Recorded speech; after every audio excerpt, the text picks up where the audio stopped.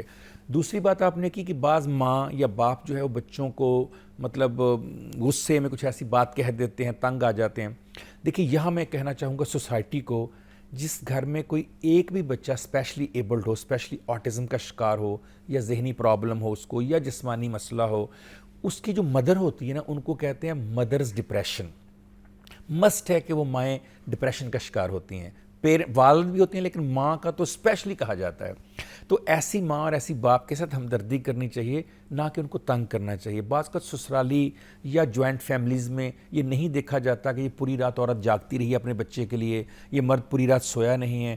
تو دفتروں میں بھی ہم ایسے لوگوں کے ساتھ سلوک اچھا نہیں کرتے, یہ نہیں دیکھتے کہ اس کے گھر میں کوئی ایک ایسا اسپیشل بچہ ہے جس کی وجہ سے تھوڑا سا اس کو لیوریج دے دیں کہ اگر وہ کام نہیں کر پا رہا یا اس کی کارکردگی, تو اس کی وجہ یہ بھی ہو سکتی ہے کہ اس کے بچے کی ڈسٹربنس کی وجہ سے وہ ڈپریس ہو پڑا.